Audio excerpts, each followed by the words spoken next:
જય શ્રી કૃષ્ણ. સ્વાગત છે તમારું વાણી વેળામાં. તમે સાંભળી રહ્યા છો લેખક શ્રી ગોવર્ધનરામ ત્રિપાઠી દ્વારા લખાયેલ સરસ્વતી ચંદ્ર. કથાના પાછલા ભાગમાં આપણે જાણ્યું કે શઠરાઈના પરિવારનો સંપૂર્ણ નાશ થાય છે અને ભૂતિધરના સૌભાગ્યનો સંપૂર્ણ ઉદય થાય છે. હવે આ કઈ રીતે થયું તે જાણવા માટે તમારે કથાના પાછલા ભાગ જોવા પડશે. તો હવે શરૂઆત કરીએ આજની કથાથી. ભાગ 17. પ્રત્યક્ષ ઇન્દ્રજાળ પરોક્ષ થયું, પણ તેણે રચેલા સંસ્કાર રહ્યા. દરબારમાંથી અમાત્યને ઘેર જવાનું, મંદવાડના સમયમાં પણ કઈ કઈ અનુભવ થયા હતા. એ ઘરમાં જવાનું, તેથી એના પણ વિચાર થવા માંડ્યા. અનુભવાર્થીને અભ્યાસની સગવડ ખરી થઈ ગઈ હતી, એટલે અભ્યાસ ઝડપબંધ વધતો હતો. અમાત્યના ઘરમાં થતા શાંત સ્વપ્નને દરબારના ઉગ્ર સ્વપ્ને દાબી નાખ્યું હતું. સૌથી પાછળ નીકળેલા એકાંત પડેલા રસ્તા ઉપર એક સિપાહીને પાછળ રાખી ચાલતા નવીનચંદ્રને ચૈત્ર મધ્યાહનના પ્રચંડ સૂર્યના તેજ નીચે તપતા સળગતા અને બળતા વિશાળ અને શૂન્ય મેદાન વચ્ચેના લાંબા રસ્તાનો દેખાવ ઓથારના પેઠે ચાપવા લાગ્યો અને દરબારમાં દબાઈ ગયેલી થાકી ગયેલી કલ્પના શિથિલ પડી જાય એ ઓથારની હઠ સંભોગને જાતે જ અનુકૂળતા કરી આપવા લાગી. મનની સાથે શરીર પણ થાક્યું હતું. 12 વાગવાથી ભૂખ પણ કકડીને લાગી હતી. સૂર્ય તન્મનને ક્લાંત કરવામાં નિરંકુશ વર્તતો હતો અને અગ્નિના પૂર જેવો રસ્તો તાપનું ઉચ્ચે પ્રતિવમન કરતો હતો અને માનવીનું ઉકળતું શરીર પરસેવાથી પાણી પાણી થઈ જતું હતું. અંદરની અને બહારની અવસ્થાએ આમ એક સમ કર્યો હોવાથી સુકુમાર નવીનચંદ્ર હારી ગયેલા જેવું દેખાવા લાગ્યું. તેના કપાળ ઉપર પરસેવાના ઝાડ ભાંચ્યા હતા અને પાઘડીમાંથી ટપકતા વરસાદે તેમાં ઉમેરો કર્યો. તેની આંખો રાતી રાતી થઈ ગઈ હતી અને કુમળા ગાલે પણ એ જ રંગ પકડ્યો. નવીનચંદ્ર, તું આવી દિશા શા દુઃખે ભોગવે છે? અમાત્યનું દુઃખ સફળ થવા વખત આવ્યું હતું, પણ એમાં કાંઈ એનો સ્વાર્થ ન હતો. એવું છતાં અમાત્ય કુટુંબના ઉત્સાહનો પટ એને પણ લાગ્યો. અમાત્યને ઘેર અને દરબારમાં ઘણું નવું જોયું, ઘણું નવું શીખ્યું. હા, એ બધું ખરું, પણ હાલ તો થાકેલા મન આગળ એ ઉત્સાહ, એ જોયા શીખ્યાનો સંતોષ સર્વ પરોક્ષ થયું. સેંકડો ગાઉ ઉપરનું ઘર, તેમાં અત્યારે શું શું થતું હશે તેના વિચાર, માતા પિતા, મિત્ર મંડળ અને એવા એવા સંસ્કારો મનમાં સ્ફુરવા લાગ્યા. અને સુવર્ણપુરીના ઊંચા રસ્તા પરથી ભદ્રા અને સમુદ્રના સંગમનું સ્થાન દેખાતું હતું. ત્યાં દ્રષ્ટિ પડતા ઘડીકમાં નાવમાં બેસી ઘેર જવાની વૃત્તિ થઈ અને ઘડીકમાં ઘરમાં ઊભો હોય તેમ અનુભવવા લાગ્યો. રસ્તા ઉપર બીજું કોઈ આવે છે કે નહીં, કેણી પાસ જવાનું છે, એ કાંઈ તે જોતો ન હતો. એની આંખ તેના હૃદયમાં હતી અને એ હૃદય ઘણે ઘણે છેટે હતું. તે એના ઘરમાં હતું. સુવર્ણપુરીનું કોઈ પણ પ્રાણી, કઈ પદાર્થ તેના મનમાં વસતો ન હતો. ઘરમાં હૃદય અને હૃદયમાં ઘર એમ હતું. એમ છતાં સુવર્ણપુરીના એક જણને તેમાં અવકાશ મળ્યો. પોતાના ઘરની સર્વ સૃષ્ટિ વચ્ચોવચ અમાત્યના ઘરની ને સગી એવી કુમુદસુંદરી ઊભી. કુમુદસુંદરી, તું અહીંયા ક્યાંથી? નવીનચંદ્ર, આજ તને શું થયું? રાજ ઉદ્યાનમાં બેઠો ત્યારે પણ ઘર સાંભળ્યું અને અવણા પણ સાંભળ્યું. એ શાથી? ઘરની સાથે કુમુદસુંદરીને સંભાળવાનું કારણ શું?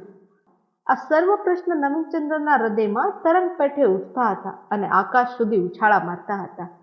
વચ્ચે વચ્ચે અમાત્યના ઘરમાં બનેલા કેટલાક બનાવો સાંભળતા હતા. નવીનચંદ્રના મનની સ્થિતિનું કારણ એ બનાવો તો નહીં હોય. આવો એ બનાવો સાંભળીએ. નવીનચંદ્ર અલગ કિશોરીના પતિવ્રતાપણાનું રક્ષણ કરતા ખવાયો એટલે ઉપકારની મારી એ કિશોરી સ્વાભાવિક રીતે એની પથારી આગળ બેસી રહેતી અને એનો ઘા રૂજાવાની એ વાટ જોતી હતી. એ બાળાને પતિ વાસ્તે મનમાં રજ પણ માન ન હતી અને આખા જગતને તૃણવત ગણતી તેમ એને પણ ગણતી. માતા પિતા સિવાય બીજા કોઈને એ માન આપતી ન હતી અને મામાં પણ અક્કલ જાજી નથી એવું માનતી હતી. સહિયારો ઉપર અમલ ચલાવતી હતી, પણ પતિ અથવા બીજું કોઈ મારું સમોવડ્યું છે એવું ધરતી ન હતી. અને તેથી કોઈના ઉપર સમાન ભાવનો સ્નેહ રાખવો એ શું એ સમજતી ન હતી. હા, મમતાળુ ઘણી હતી, પોતાનું કહે તેને પોતાનું ઘડતી અને દયાળુ હતી. પણ આ માણસ બાંધછોડ કરવા લાયક છે. આની આગળ એકલા દ્રવ્યનું જ નહીં, પણ રૂપનું, ગુણનું, ડાપણનું, બુદ્ધિનું, પદવીનું, કુલીનતાનું અને એવું સર્વગુમાન છોડી દઈ નરમ થવું ઘટે છે. સ્નેહ અને મિત્રતા રાખવી ઘટે, એમ મનમાં જરી પણ ન હતું. આ ગુણ એના બાપનામાં બીજે રૂપે હતો અને તે પુત્રને ઠેકાણે પુત્રીમાં ઉતર્યો હતો. એનામાં જે કાંઈ તોછડાઈ હતી એ આ જ ગુણને લીધે હતી. અને એ પતિવ્રતા પણ જાળવી શકતી હતી અને તેમ કરતા ડકતી ન હતી. તેનું કારણ પણ આ જ ગુણ હતો. કારણ કોઈ પણ પુરુષ તેના સામું જોતા, એ કોણ ને હું કોણ? શું હું કોઈને નમતો આપું? શું મારું સમોવડિયું થવા કોઈ યોગ્ય છે? આ વિચારો તેના મગજમાં તરી આવતા. આજ સુધી તેનું ગુમાન ઉતર્યા વિના રહ્યું હતું, પણ એ બે જણાએ ઉતાર્યું. એનો અણઢોળાયો સ્નેહ ભાભી ઉપર ઢોળાયો. કુમુદસુંદરીને જોઈ તેને કાંઈક ઉમળકો જ આવતો, કાંઈક ઉર્મી જ ઉઠી આવતી. એનું એક કારણ એ મુગ્ધાનું સોજીલાપણું હતું અને બીજું કારણ એ હતું કે એને કિશોરીએ જ પોતાના ઘરમાં આણી હતી.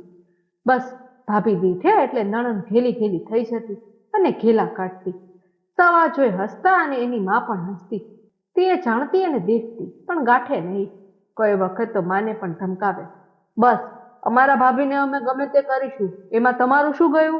તું તારું કામ કર. કુમુદસુંદરીના રૂપ આગળ પોતાનું રૂપ ભૂલી જતી અને એ ચોપડીમાંથી વાતો વાંચે અને સમજાવે ત્યારે ગરીબ ગાય જેવી થઈ જતી. વળી આટલું બધું ગુમાન ઉતરેલું પણ તેને પોતાની ખબર ન હતી. કારણ ઘરમાં ભાભી નણંદનું જ ચાલવા દેતી, લોકોમાં એને જ મોટે પાટલે બેસાડતી અને એનું જ કહ્યું કરતી. એટલે નણંદનું અભિમાન સંતોષ પામતું અને ભાભી વહાલી જ રહેતી. પણ કોઈ ઝીણી નજરે જુએ તો થતું એ કે ભાભી નણંદના ઉપર રાજ ચલાવતી અને નણંદ ભાભીના જ કૈયામાં રહેતી. એમાં કામગીરી ભાભીની હતી, કારણ ભાભીનું ચાલે છે એવું એ નણંદને સમજાવવા ન દેતી. એક ગુમાન ભાભી આગળ ઉતાર્યું અને બીજું નવીનચંદ્રે ઉતાર્યું. તેના ઉપકારથી એ અત્યંત વશ થઈ. એના ખાટલા આગળ બેસી રહેવું અને ઓસડ વેસડની, ખાવાની, કરીની સૌની ચિંતા પોતે જ રાખવી. કોઈ આવ્યું હોય તો એ ધ્યાની ત્યાં જ, એની સહિયારો, અને કોઈ કોઈ વખતે તો માં પણ શિખામણ આપે, બેન ગમે એટલું પણ એ પર પુરુષ. હા, એની ચાકરી કરવી, એની આસના વાસના કરવી એ સૌ ઠીક, પણ આમ આખો દિવસ એકાંતમાં અને લોકોના દેખતા એની ખાટલા આગળ બેસી રહેવું એ સારું નહીં. લોકોમાં વાત થાય. ગમે તો એ ચાકરને બેસાડી મૂક ને તું જતી આવતી દેખભાળ રાખ. આના ઉત્તરમાં કિશોરી શિખામણ આપનારને ખાવા જાતી અને ભમર ચડાવી હોઠ વડે પુકાર કરતી, મોં મરડતી અને કહેતી, વારું વારું, જોયા એ લોકોને તો કોણ ગણે? હશે જેને હસવું હોય તે. વારું બેન, મરજી પડે તે કરો, એમ કહીને કહેનાર ચૂપ થઈ જતા અને અલગ કિશોરી માથું મળી, લોકો શું કહે છે, એના બાપનું જાણે જતું રહેતું હોય ને, જાણે કે તમે જ ડાયા અને તમે જ સારા હશો, એમ કહી ચાલી જતી અને નવીનચંદ્રની પાસે આવી બેસી અને લોકોના ડાપણ ડાયેલા વડાની મશ્કરીઓ કરતી. પોતાને કોઈ મળવા આવે તો તેને નવીનચંદ્રવાળી મેળીમાં બોલાવે અને બેસાડે. કુમુદસુંદરી ત્યાં આવતા શરમાતી તો તેને ઘસડી આણતી અને સાથે બેસાડતી. ભાભી, ઘરના માણસ જેવું જે માણસ થયું તેની પાસે આવતા શું શરમ? જુઓ, એ ભણેલા છે અને તમે ભણેલા છો, તો બેસો અને કંઈ સારું સારું વાંચો, હું સાંભળીશ. એ સાંભળશે. તમને કોઈ ઠેકાણે સમજણ નહીં પડતી હોય તો એ સમજાવશે. હું બેઠી છું એટલે તમારે અહીં બેસતા હરકત નહીં. ભાભીનો હાથ તાણી નીચે બેસાડે. કુમુદસુંદરી બિચારી હજારો ગુપ્ત વિકાર અનુભવતી બેસતી. બળાત્કારે કોઈ દિવસ કંઈક વાંચતી અને સંભળાવતી, પણ એકે દિવસ એવું ન થવા દીધું કે નવીનચંદ્રની સાથે પોતે જરીક બોલે છે, હસે છે કે એક પણ પ્રશ્ન ઉત્તર થયો છે. નવીનચંદ્રના સામે આટલા દિવસોમાં એક વખત પણ, એક પળ પણ નજર સરખી ન કરી. નવીનચંદ્ર અને કુમુદસુંદરી બેમાંથી કોઈને કંઈ પૂછવું હોય કે બોલવું હોય કે માગવું હોય તો અલગ કિશોરીની જ પાસે. નવીનચંદ્ર સૂતો સૂતો સર્વ સમજતો. અલગ કિશોરીના ઉપકારનો નિર્દોષ ઉભરો લોકાચાર વિરુદ્ધ હતો, તે જાણતો હતો. અણસમજી ખેંચતાણ કરી બેસાડી નણંદ ભાભીના મનમાં સ્વાભાવિક ગૂંચવાડો ઉત્પન્ન કરતી તે એ કળી જ હતો. પરંતુ જાતે માંદો હોવાથી અને અલગ કિશોરીના તુંડા સ્વભાવ આગળ કંઈ વળશે નહીં એવું ભાન હોવાથી તે નિરૂપાય હતો. હળવે હળવે સ્ત્રી વર્ગમાં અલગ કિશોરીની વાતો ચાલવા માંડી અને આમાં તેની ચડતી ખમી ન શકનાર વર્ગ પ્રમાણમાં ઝાઝો હોવાથી એ વાત યતિશોક્ત થઈ અને મોટાના ઘરની નિંદામાં સર્વને રસ પડવા માંડ્યો. મંડેલાને મોઢે એ વાત કુમુદસુંદરીને કાને પણ આવી, પણ એણે ધિક્કારી કાઢી. વિદુર પ્રસાદે પણ એ વાત સાંભળી અને ઘડીક માની અને અલગ કિશોરીને થપ્પો દેવાની પીતે હિંમત કરી. અલગ કિશોરીએ એને એવો તો ધમકાવ્યો કે તે દબાઈ ગયો, પણ દબાઈ ગયાથી મનમાં ખાતરી ન થઈ.